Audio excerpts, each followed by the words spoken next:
তারা যেন সবাই এদিকে রওনা না হয়। পুরো রাস্তা ভরে অনেক মানুষ যাচ্ছে, যাওয়ার কোনো উপায় নাই।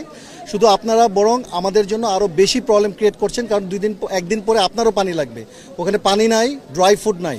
তো আমরা সব ক্যারি করার চেষ্টা করছি। যে কারো ভাবনার চেয়ে অনেক বেশি পানি এসেছে এবং পানির উচ্চতা বেশ উঁচু, বেশটুকু পানির লেভেল রাইজ করেছে। আমাদের সেনাবাহিনীর 40টা টিম কাজ করছে, নৌবাহিনীর 10টার মতো টিম কাজ করছে এবং আমরা ভিতরে যাওয়ার চেষ্টা করছি এবং প্রায় 3-4 হাজার লোককে আমরা শিফটিং করেছি এক জায়গা থেকে আরেক জায়গায়।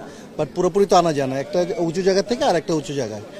এখন আমাদের দেখলাম, আমি আসার পথে দেখলাম ফুলগাজীতে প্রায় 1 হাত পানি কমেছে। ফুলগাজীতে যেমন আমার স্পিড বোটও 3 জনকে আমি নিয়ে আসছি, আমি এসে সদর হসপিটালে দিয়েছি। তো আমার ট্রুপসকে আমি ইনস্ট্রাক্ট করেছি যে আগে যারা অসুস্থ তাদেরকে ট্রান্সপোর্ট করার জন্য। আর এদিক থেকে আমাদের যত রিলিফ ম্যাটেরিয়াল আছে সব রিলিফ ম্যাটেরিয়ালগুলি আমরা দিয়ে দিচ্ছি এবং আসার পথে পেশেন্টদের নিয়ে আসবে।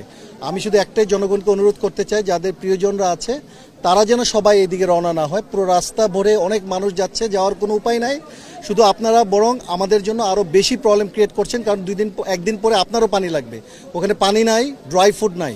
তো আমরা সব ক্যারি করার চেষ্টা করছি। আপনারাও সবাইকে বলুন যে আপনারা না যেয়ে সেনাবাহিনী অথবা স্বেচ্ছাসেবী বাহিনীগুলিকে সহায়তা করুন খাবার দাবার দিয়ে, যাতে ওরা ওখানে পৌঁছাতে পারে।